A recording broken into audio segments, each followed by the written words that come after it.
Hey, what's going on? It's Miles. Just wanted to make a quick disclaimer. For this episode of the Miles and Goggles show, we tried a new recording and editing software for this video, and going through editing it, I've learned that there have been a few parts of the episode where my audio is very loud and it's a little bit shaky at certain points. Just wanted to let you guys know that that'll be all fixed by the next episode, but just wanted to warn you guys. Um, if you're going in watching this episode, just, be careful for your ears a little bit because there are certain parts where the audio is too loud. I hope you can still enjoy the episode, in its entirety, and hope you have a great rest of your day. Hello and welcome to the Miles and Goggles show. I'm your host, Miles. Across my screen, we've got my co-host, Goggles. How you doing today? Good, ready for another episode. Here we go. Yep, back and better than ever here in the off season, just a couple days before the free agency period, and we've got a lot of things to talk about because usually before free agency, there's not a whole lot to talk about besides the draft, but we've had a bunch of trades going on that we definitely need to, talk about here. So, Godlin, what do you want to do first? We've got 4 trades. Let's talk about the one that involved what the Atlanta Hawks called a future MVP yesterday. Oh, that's right. Yes, the one that happened yesterday. So we have John Collins on his way to the Utah Jazz. John Collins going to Utah, and all the Hawks got back was Rudy Gay and a second-round pick. That's it. Goglin, what did you think about this trade for both sides? I think Collins wanted to get out of Atlanta, and I think Atlanta kind of wanted to just get rid of him, like, for next to nothing, and that's what they did. They got rid of him for next to nothing. Pretty much. I mean, to me, I feel like, you're right. He's been in trade rumors for a long time, like, for at least 2-3 years. Honestly, if all you were going to get back was basically a salary dump, would you have kept him if it was just going to be that bad? Or do you think it's a... I would have just released him, honestly. Like... You think? Because Collins is still a solid player. He had his worst year last year, but he's still a good, okay player. Yeah, I remember. Until I moved him. The greatest GM of all time. Oh, yeah. But, for Atlanta, the good thing this does is it opens up... Well, first of all, it opens up some money for them to try to sign some of their younger guys to extensions like Sadiq Bey and Yuka Okongwu if they want to. Jalen Johnson will probably step into that starting power forward spot. Maybe it can work for Atlanta. This might be better for them because instead of having like an extra option that you feel like you have to go to like in the post, you don't have to worry about that anymore. Yeah. Exactly. But for the wait, what'd you say? Gonna give Trae Young more room to work. DeJounte Murray more touches. Yeah, because John Collins. Because John Collins as a stretch big last year was brutal. He shot 29% from 3. It was just rough. But you look at the Utah Jazz. It's very interesting. They now have 4 solid front court players that they're gonna want to find minutes for. Obviously, you've got All-Star Lauri Markkanen, you've got Walker Kessler, you've got Taylor Hendricks, who the Jazz drafted with the 9th overall pick, who looks pretty solid. They definitely want to give him minutes, and you just got Collins. So, what are they going to do? Who are they going to start? Because you can't start all 4 of them. You can't start like Lowry at the 2, and then like. Hey, Hendricks is going to come off the bench. I think year 1. Yeah, probably that would make sense. I think their starting lineup's going to look like probably Colin Sexton at the 1, maybe Ochai at the 2, depending on, because he played really well at the end of last year. Yeah, because Jordan Clarkson is a free agent this year. Exactly, and he's going to come off the bench, I think, either way, because he just likes that 6-man role. And then I think it's going to be Lowry, John Collins, and Walker Kessler, and then Hendricks is your 6th or 7th option, depending on if they re-sign Clarkson. Yeah, for sure. And they still have Kelly Olynyk on their roster as well. So That's definitely a guy that I'm sure will get traded this summer just because of all the bigs that they have already. Or maybe just play those backup minutes for them.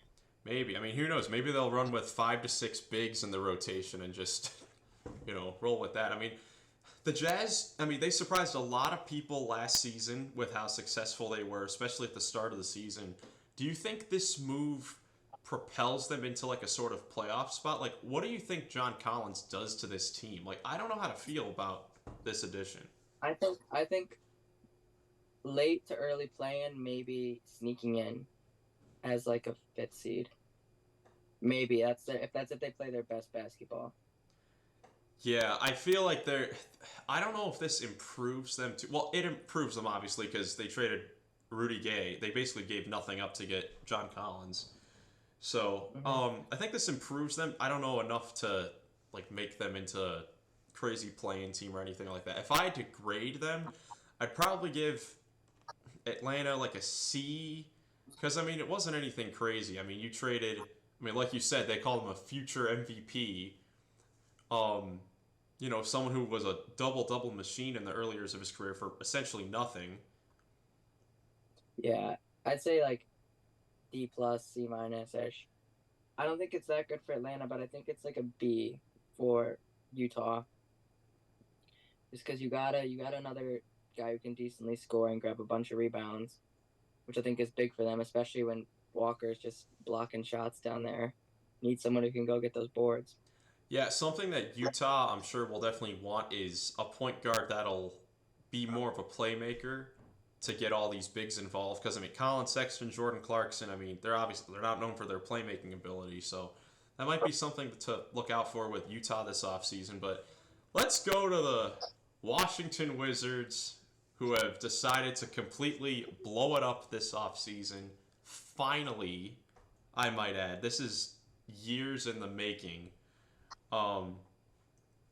Let's go ahead and get started. Let's start with the biggest one for all the teams. Let's start with the Kristaps Porzingis trade. So you've got Kristaps Porzingis going to the Boston Celtics, along with 2 first-round picks, including the 25th pick. In this draft and next year's first-round pick via Golden State. The Memphis Grizzlies getting Marcus Smart, and the Washington Wizards getting Tyus Jones, Danilo Gallinari, Mike Muscala, and the 35th pick in the draft. So, which side do you want to tackle in this trade first? Let's start with Memphis. I think Memphis. You got your Dillon Brooks replacement, and even someone who's going to be way better than Dillon Brooks, but you gave up a lot. Tyus Jones is a pretty decent amount to give up. Plus, didn't they give up 2 firsts as well? Yes. So, you gave up 2 firsts, and your backup point guard, who is going to be the starting point guard, for a guy who, skill-wise, is way better on defense, but doesn't bring much more on offense. And for an already good defensive team, they didn't necessarily need to bring him in. So I think with Marcus Smart, I think Marcus Smart is everything that Dillon Brooks thought he was. Yeah. And if you're the Memphis Grizzlies, Tyus Jones is on the last year of his contract. So getting rid of that and replacing him with not this past year. Now they have the 2 reigning Defensive Player of the Years with Marcus Smart and Jaren Jackson. That's true. It's actually crazy. Wait. It is crazy, but now something that they'll have to figure out is a 3rd point guard on that roster, because I'm sure Smart is going to start. They're going to need to figure out a starting small forward because they're not going to bring Dillon Brooks back. I think all in all, it is a lot to give up, because you basically traded arguably the best backup point guard in the league for probably is now the best backup point guard in the league, Marcus Smart, when Ja comes back, but you gave up 2 first-round picks, so yeah, exactly. I don't know. And you made Boston stronger. Yeah, I think Memphis, I'd give them a B, just because, you definitely got an upgrade, Yeah, I was going to say C+. And the first round picks, I mean, this is a Memphis Grizzlies team that's gonna try to contend, especially when John Morant comes back from his suspension. So I think that's okay there. Now for the Boston Celtics, first of all, I'm sure it had to be so hard for them to give up Marcus Smart after all he's done for that team. I mean, spent 9 years with the Celtics, Defensive Player of the Year. Um, is the heart and soul of that team. Um, A++ for them. yeah, but either way, this is a deal that I'm sure the fans were heartbroken with, but you do it. You have to do it. Because Kristaps works well with Robert Williams. He can run the 4 when Robert Williams is in. He can run the 5 with Horford and play good defense and let Horford be the stretch 4 or be the stretch 5, whatever they want. And then he's good for them if he's the only center in the lineup. Like, he's good for 3 different lineups, and he's a near all-star player. And you only had to give up Marcus Smart. Plus, you got 2 first-round picks back with him. Yeah, and Porzingis quietly, because he played for Washington, had the best year of his career last season. Career high in points, nearly averaged 24 points per game. Had the best season of his career, but it was very low key because it was with the Washington Wizards. But you look at their rotation. You're right; they have a stacked front court. But the question is their backcourt now? I mean, their point guards. They really don't have a lot there now. Derek White. You've got Derek White, Malcolm Brogdon, and Peyton Pritchard. I'm sure they're. But then you have Tatum, who's going to do a lot of ball handling and playmaking as well. Yeah, Boston's going to be banking on Brown and Tatum improving their playmaking a lot. Brown needs to get a left. He needs to get a left. Yes. He can't dribble to the left side. Yes. But do you think that this makes the Celtics the favorite in the East right now? Do you think this makes them the best team? No. Who's the best team in the East? Or who do you have ahead of them? I still have Milwaukee. Like, in terms of regular season, I think they're going to finish third behind Philly and Milwaukee. But I think in the playoffs, I feel like the Cavs are going to be sneaky next year. And I feel like the Cavs are going to beat them out. Maybe, potentially. I mean, we'll see all that happens, especially with the regular season with all those teams. Now, you know what? We'll clump the Wizards all together in one. So we'll just go to the next. We'll go to the Bradley Beal trade. They traded one of their best players in franchise history, Bradley Beal, to the Phoenix Suns, along with Jordan Goodwin and Isaiah Todd, for Chris Paul, Landry Shamet, 6 second-round picks, and 4 pick swaps. And they traded Chris Paul again later, which we'll get to in the next trade.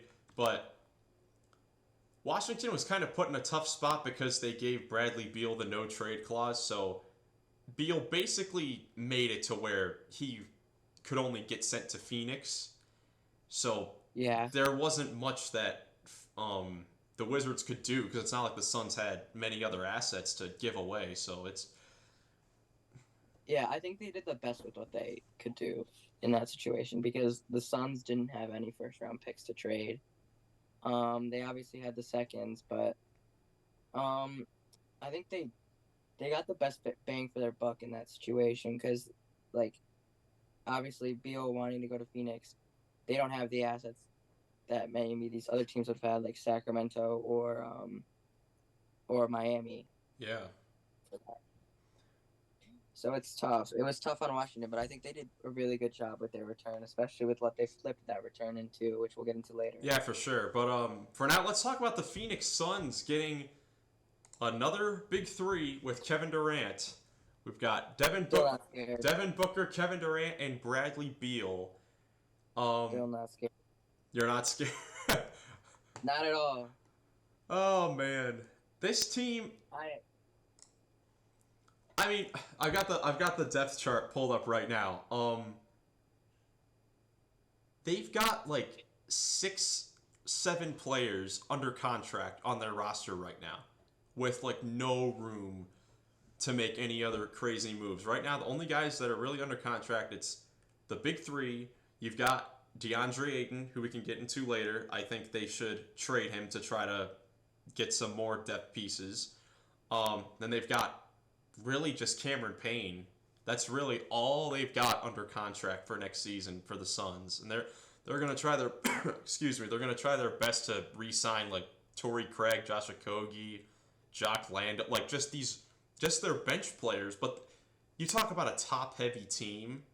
This is a top-heavy team with the Suns. I'm not worried. And here's why. I think, again, if they do make the playoffs, you run into Denver again, you're done for because you have the softest big man in the entire league in DeAndre Ayton. That dude is a pansy. He's like a Charmin ultra strong pack of freaking toilet paper. That's how soft he is. He's terrible. He is awful. And then I think Book is gonna transcend into the best player on that team this season. That's another hot take I have. Interesting. I think Durant, especially after the playoffs, is gonna kind of let him do his thing this year. I think Durant's gonna let him kind of show why Kobe believed in him so much. In a way. Yeah, I mean, it's just the DeAndre Ayton thing is so interesting to me because it's like he had a really good season this year during the regular season, but like he just doesn't fit with that team. So I definitely think they should trade him to try to flip him into two good other rotational pieces. What'd you say? Miles Turner and Buddy Hield. That's what they got to try and get.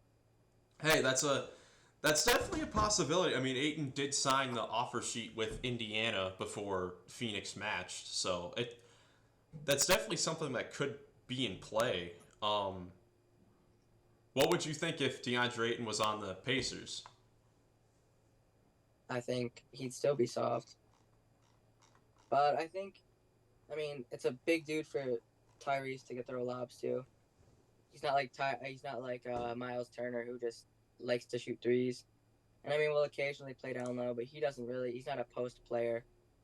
Like, I don't think of him as like someone who just bullies people down low like an Embiid or something. Yeah, for sure. Or like Rudy Gobert. I think that's definitely solid for them. I think he's closer to Cat than he is to Rudy Gobert in a way. Like, he's close to Rudy Gobert with his shot blocking, but on offense, he's way closer to Cat. Oh, well, yeah, for sure. Now let's head back over to Washington. So they flip Beal into Chris Paul, who then they immediately traded to the Golden State Warriors. Chris Paul is going to the Warriors in exchange for Jordan Poole, a first-round pick, and a second-round pick, and Ryan Rollins. So they trade for the Wizards. Oh, 100%. 100%. You get E- for the Warriors. Yeah, man, it's just so weird that Chris Paul is going to be backing up Steph Curry on the Warriors after all the years where the Clippers and Warriors were like the biggest rivals in the league. Don't even be started on the Rockets either. Oh.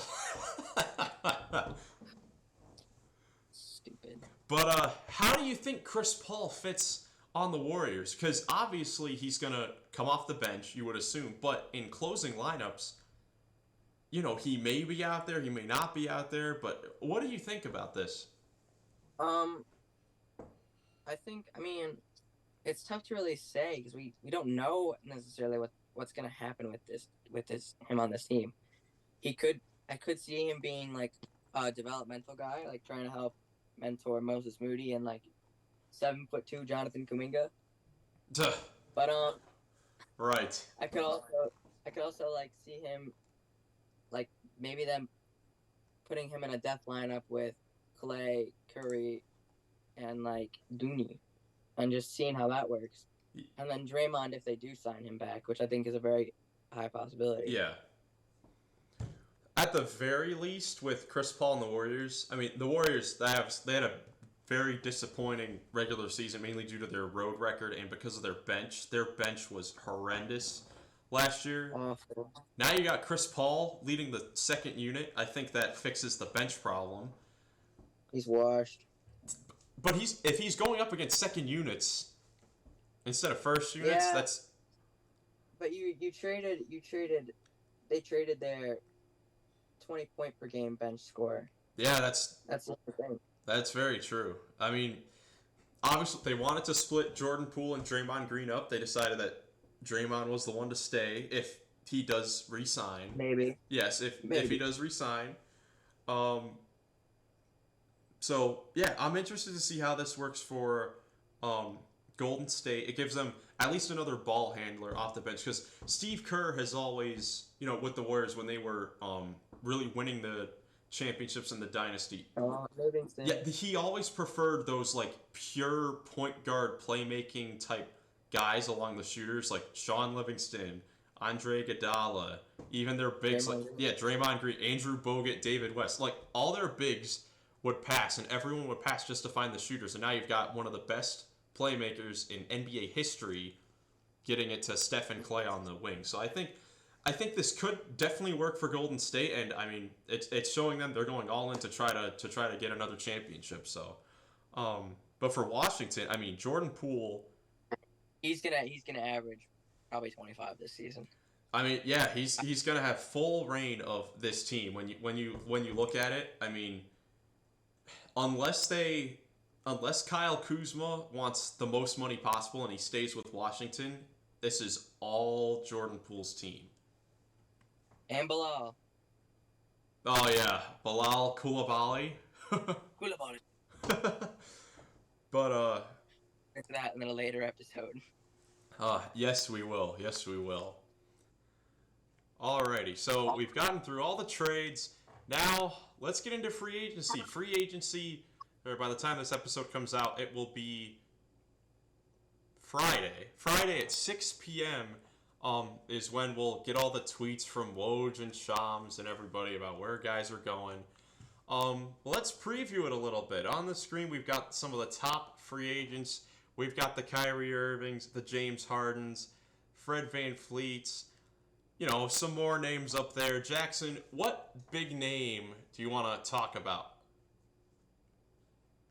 Fred VanVleet. Let's start with him. Fred VanVleet. Now, this is an interesting one on a, coming off of a bunch of solid years with the Toronto Raptors as the starting point guard, made an All-Star game last season.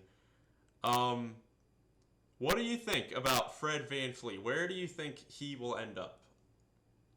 I think he's going to end up with the Rockets, or I don't even know. Maybe Sacramento is like kind of a shooting guard / backup point guard to De'Aaron Fox. Oh, he's not going anywhere to be a backup. Well, if he's coming to the Rockets, he's backing up Amen Thompson. I'll tell you that right now. That's the thing that's super weird about like this like free agency class and like specifically the teams that have like the most cap space are like the worst teams in the league. Like that are rebuilding and have like I have it up on the screen. The top teams with the most cap space. Number one is your Houston Rockets. They've got $65 million in cap, but they also have like every position filled up already. It's someone they're trying to develop. With everyone they're trying to develop. Same. Number two is the Orlando Magic. You've got the Spurs. Then you've got the Jazz, the Pistons, the Thunder. Like all these teams. Actually, Orlando might need like a center. That is true. Orlando, yeah, they could use a center. To me, Fred VanVleet, I've got it between. I got it between four teams. Honestly, I don't know which one, but he was linked to the Rockets heavily. I thought for sure he was going to end up a Houston Rocket, but they don't want it. They felt they had the fourth pick, so they didn't get Scoot Henderson. Amen Thompson. Which is good. I'm already a huge fan of him. But that's already a point guard. You got Jalen Green, Kevin Porter Jr. there. You're probably not going to sign another point guard. That's why James Harden, I think, is probably going to stay with the 76ers. Yeah. Um, Cam Whitmore. there might be a small chance that Van Fleet stays with the Raptors. I don't think that's going to happen. Um, so honestly, I think it's down to either the Lakers or the Spurs. I like I like the Spurs more in that situation. Yeah, for sure. I think Fred Van Fleet going there, because the Spurs, that's really Trey Jones was solid. He's going to be a restricted free agent that they're probably going to try to bring back, but I don't know. Fred Van Fleet seems like a Greg Popovich kind of type player that could also mentor Wemby. No, you don't think so? Don't like Victor. Oh my gosh! Well, stop it with that. Stop it with that. I don't like tall people. You don't like tall people? Like, especially freakishly tall people. Like, get away with being small. So let's see. Let's make final predictions for free agency. Where is Fred VanVleet signing? We want to keep track of these. San Antonio. I agree with you. I think the Spurs too, but I don't know. The Lakers, man. Lakers will need a point guard. Well, name's Kyrie Irving. You think Kyrie's gonna go to the Lakers? No, they want him to though. Oh, no, they don't want him to. They already said they didn't. I didn't think that Kyrie would stay with the Mavericks initially, but I think he's gonna stay with Dallas. Yeah, that's what it's looking like more and more. I mean, it's looking like with most of these guys, it's looking like Kyrie is gonna stay with the Mavericks. Harden's gonna stay with the Sixers. Thank goodness. You would think that Chris Middleton is going to stay with the Bucks, even though he declined his $40 million player option. He's not going to get more. So what does he think? What is he thinking is going to happen? I think he's looking to. Let's see. Let me look at how old Chris Middleton is. It's like 32. Yeah, you're right. 30. Yeah, 32. I'm thinking he might want to sign like a long-term deal for, maybe 20 per. Just more team-friendly? Yeah, a more team-friendly deal. Maybe same thing with Brook Lopez, because he's also a free agent as well. The sissy. Come on, the Lopez brothers are amazing, dude. Brook Lopez, what was he, third in Defensive Player of the Year? Should have been number 2. Yeah, because Jaren Jackson didn't play enough games, so Mobley should have won it. Anyways. No. The rule's gonna be in place this year. I've already have an experiment. We'll get back into that. We'll get into that later. But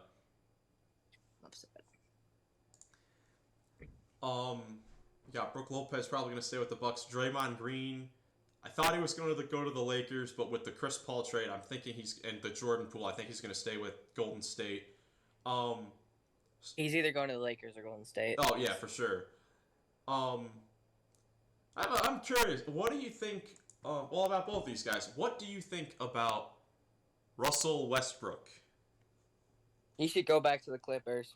I think so too. I think he will end up staying with the Clippers. Hometown team. That actually treats him with respect. Yes, that actually treats him with respect. That's right. What more do you need?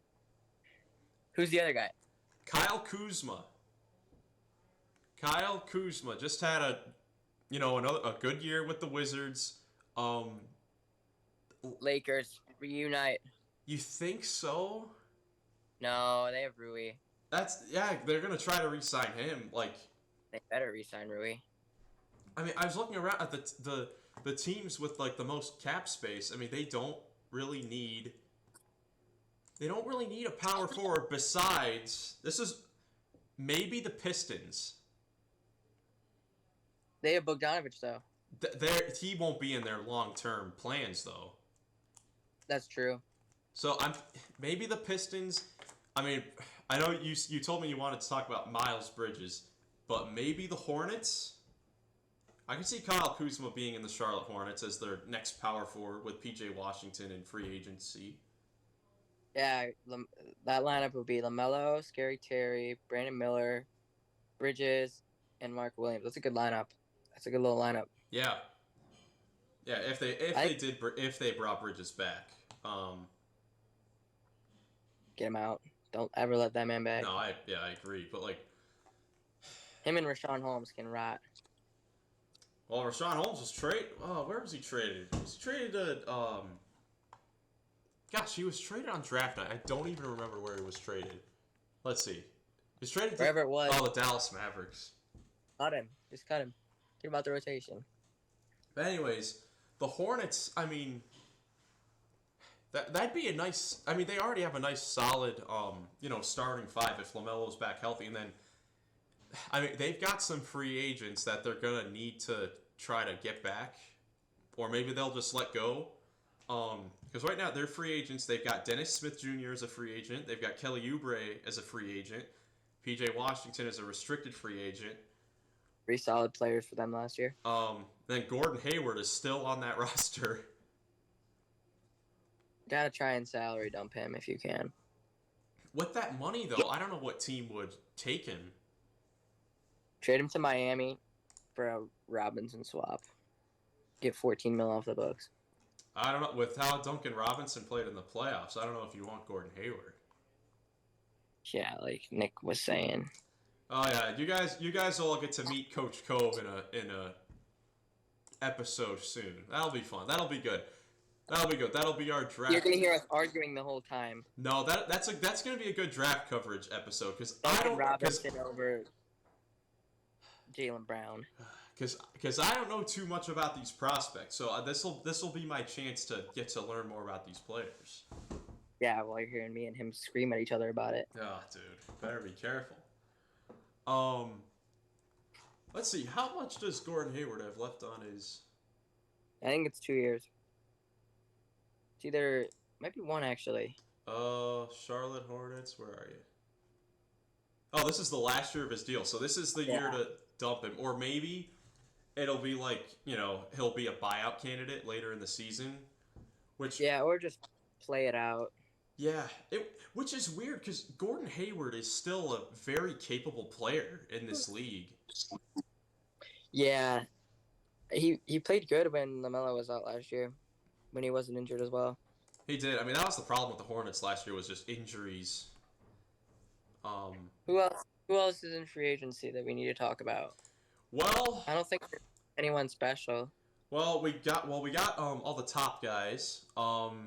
There's also, I mean, Jordan Clarkson's a free agent. You got those above, those higher end role players. You've got Jordan Clarkson. You've got Kelly Oubre. You've got Jeremy Grant. That's the thing. The Portland Trailblazers. That'll be interesting to see what they do. Jeremy Grant, if the Cavs had money, would be dream scenario. Yes, it would be, man. It would be. But they don't, and the Rockets are going to get him. No, the Blazers will get him back. Why would you want him back here with the Blazers? I don't know what. Damian Lillard's still there. I don't know what the Blazers are going to want to do. No, I think Scoot's going to be really good next year. Damian Lillard, it's starting to get kind of annoying. Honestly. Like, I would much prefer it if he just requested a trade and got out of there. Because it'd be better for both sides. They're not going to win a championship if he stays. So you might as well trade him while his value is really high because he's still an amazing player. Finishes the number 2 point guard in fantasy last year. But like other free agents, you've got D'Angelo Russell. Depends on what the Lakers want with their point guard. Do you think? I would not want him. You would not want him? After that playoff run, are you serious? If you're a good team, I would not want him.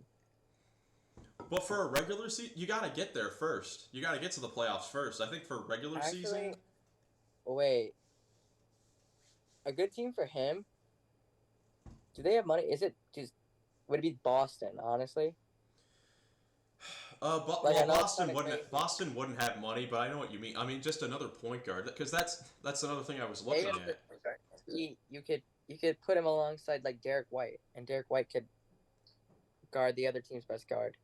Yeah, if only they had enough money. I mean, there are a decent amount of teams actually that have like the mid-level exception, like that have like a solid amount of like cap space, like not even just for a max player, but enough money to like get someone like Sacramento and Dallas, they each have 21 mil. I know there were rumors about Draymond Green going to the Kings, which I don't know why that would happen when Sabonis and him just went through all that in the playoffs. Funny. But you got like Portland, Chicago, and Cleveland all around that like 10 to 12 million dollar mid-level exception that they could use. Do you think if Grant doesn't re-sign with Portland, do you think he takes a pay cut to play for a team like Cleveland that's ready to win now? It depends on what Grant would want to do because he's really done it all besides be on a team that like went to like the finals, which is kind of weird to say for a guy like Jerami Grant, but like he went through that like complete rebuild, like through the trust the process, was that athletic type role player with the Thunder, turned into a very versatile role player with like the Nuggets, then turned into this like terrific shooter and all-star caliber guy with the Pistons and the Blazers. It really depends on what he wants to do and what his market is out there, because I think he would stay in Portland because he's still 29 years old. But like, if the Cavs could get like, I don't know, if they could just get a role player that could play the 4 and the 5 and some shooting, I mean that'd be great. But I don't think it'll be someone of that caliber. Ugh. Yeah. Who else are we missing? I don't think there's any like other decent this is a relatively weak class other than like Harden, Kyrie, and Middleton. Who might all stay with their teams. Exactly. It's gonna be a boring off season. Well, hey, there's still plenty of trades to go around if Damian requests a trade. We could see some other shakeups, I feel like. We could, especially they're done. I don't. Wait, what'd you say? The Heat are gonna try and get their guy. Oh yeah, the Heat. Like I could very realistically see a world where Tyler Hero is not on that team next year, and instead a superstar player's on that team to pair alongside Jimmy and Bam. That'd be another guard-heavy core for the Blazers. You've got Simons, Hero, Scoot, and Shaedon Sharpe. Well, it doesn't have to be the Blazers. I mean, there could be other like superstars that could be nonchalantly on the market that we're not necessarily ready for. Well, there's this like even like a Ja Morant maybe could, with all of his recent antics, for the right price could be gotten, could be had. Maybe. I don't think it's like Miami would go for him, but like maybe Chicago or something. I've seen a lot of rumors to Chicago. Well, I was gonna bring up Chicago for the opposite reason, to try to blow it up. Maybe. I would. I would too, because I mean they're 100%. The Bulls. Is there like a better definition of a mid-team than the Chicago Bulls? Because like they're not good enough to really make any crazy noise in the playoffs, but they're definitely not bad enough to like get in the lottery. Yeah, I feel like that's very fair to say. Because it's not like they have any like crazy young talent anymore, besides Patrick Williams, Ayo Dosunmu, who are. That was the Wizards before this year. Oh well, yeah, it was definitely the Wizards. But like, besides that, it probably the Chicago Bulls. Yeah. So yeah, we'll see if they make any major shakeups. Other than that, I think if there are major shakeups this summer, it's either going to be the Bulls, the Toronto Raptors, or the Portland Trailblazers. Yeah. I think it's those three. I think everyone else is feeling good about where they're at, and they're either going to try to buy or. Really, I don't think there are a lot of sellers really at this point in the league. I think it's really just. Other than Phoenix with Ayton, obviously. Yeah, if you consider that if you're going to sell with Ayton, yeah. But everyone else I think is in a buying win now thing besides the Raps, the Bulls, and the Blazers. Yeah. Anything else you wanted to go over, Goggles? No. Like we talked about today, and I'm excited for the future draft. Yeah, for sure. Next up, we'll have our guest. We'll have my cousin Nick, Coach Cove, on to talk about the draft. Jackson and I will go over some, hopefully some big free agency moves, maybe some surprises. Hopefully, because you're right. As long as none of those top 4 guys to the Rockets, we're fine. It's time to start developing. Oh, well, let's see. You wouldn't like. Well, no. Would you? You wouldn't mind Fred VanVleet on the Rockets, would you? I would. You would? I want to see Amen starting. I want to see Jalen Green starting, Cam Whitmore or Kenyon Martin Jr., and then Bari and Şengün. Ooh. Kevin Porter Jr. is a trade. Get him out of here. We don't want him. I wonder where he would get that. That's something that really has not been talked about. I've seen on social media. It's like Kevin Porter is a guy that probably should get moved. Nobody wants him. He sucks. Or it may be a thing where he's a solid young player. It could be a thing like the Sixers when they were in their trust the process thing, where it's like you have all these young guys that play the same position, but they all have promise, and you just pick the best ones, like the Sixers had when they had drafted Embiid, Noel, and Okafor in 3 straight years, and they got one of them was a superstar. Maybe you just wait a few more years, and you pick between Jalen Green, Amen Thompson, Kevin Porter Jr. Even though we probably know who's gonna be the star. Well, Amen plays the 1. Yeah. Amen at the 1, Green at the 2. Well, yeah. So you pick 2 of the 3 to keep. Kick that other guy out the door. What would you want? What would you want back for him? What would you want back? Draft picks. Let's see. Is he? Look at. Or a veteran. Yeah, because they still have a lot of cap space.